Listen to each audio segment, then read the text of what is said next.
భారతదేశం వల్లే ఈరోజు పాకిస్తాన్లో కరువులు వరదలు ఒక్కసారిగా వచ్చి పడుతున్నాయి అంటూ పాకిస్తాన్ ఉప ప్రధాని విదేశాంగ మంత్రి ఇషాక్ దార్ అయితే ఆవేదన వ్యక్తం చేశాడు. ఏడుపు ఒక్కటే తక్కువ, భారతదేశంతో పెట్టుకుంటే ఇలా ఉంటుందా అన్న విధంగా మాట్లాడాడు. పహల్గాం దాడిని దృష్టిలో పెట్టుకొని భారతదేశం పాకిస్తాన్కి సింధు నీళ్ళు ఇవ్వలేదు. సరే, ఉగ్రవాదులు దాడి చేస్తే ప్రజలు ఏం చేశారు? ప్రజలకు నీరు ఇవ్వచ్చు కదా. ఈ రోజు మా ప్రజలు అంటే పాకిస్తాన్ ప్రజలు కరువు కాటకాలతో దాహంతో చనిపోయే పరిస్థితికి వచ్చారు అంటే దానికి ప్రధాన కారణం భారతదేశమే అంటూ ఇషాక్ దార్ మాట్లాడుతున్నాడు. ఇకనైనా సింధు జలాలను ఇవ్వాలి, ఈ సింధు జలాల్ని కట్టడి చేయడం ఇరు దేశాలకి మంచిది కాదంటున్నటువంటి ఈ ఉప ప్రధాని మేము ఉగ్రవాదాన్ని మాత్రం ఆపుతాము, ఉగ్రవాదం ఇక మీ దేశంలో జరగదు, ఉగ్రవాదంకి మేము పూర్తిగా తిలోదకాలు ఇస్తామని మాత్రం చెప్పలేకపోతున్నాడు. వీళ్ళు మాత్రం ఉగ్రవాదం ఆపరు, కానీ మనం మాత్రం వీళ్ళకి నీళ్ళు ఇచ్చేయాలి.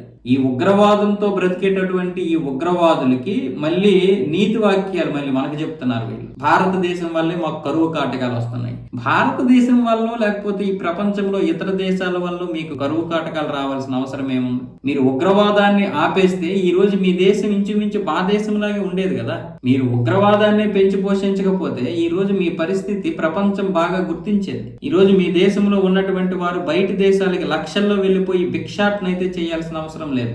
ఇప్పటికీ కూడా మీరు మారకపోవడం వల్ల పక్కనే ఉన్నటువంటి మీ దేశం అయినటువంటి అంటే మీ పక్కనే ఉన్న ముస్లిం దేశం ఆఫ్ఘనిస్తాన్ కూడా మిమ్మల్ని దాకడం లేదు, మీపై ఇప్పుడు దాడులు చేస్తుంది. ఇప్పుడు ఆఫ్ఘనిస్తాన్ కూడా కునార్ నది మీద డ్యామ్ నిర్మిస్తుంది. ఈ డ్యామ్ నిర్మిస్తే పరిస్థితి ఏంటి?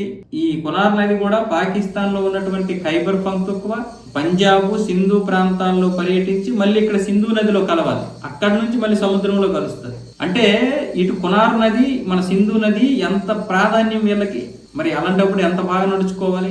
యుద్ధాలు చేస్తారు, బాంబులు వేస్తారు, మళ్ళీ నీళ్లు మాత్రం కావాలని అడుగుతారు. 1960లో నెహ్రూ చేసినటువంటి ఒప్పందం ప్రకారం మాకు నీళ్లు ఇవ్వాలంటున్నాడు ఇషాక్ దార్. ఎవడు చేసిన ఒప్పందం? ఇవ్వాల్సిన అవసరం మాకేంటి? కశ్మీర్ సమస్యను పరిష్కరిస్తామంటేనే ఆ రోజు 1960లో మీకు సింధు జలాలు ఇవ్వడం జరిగింది.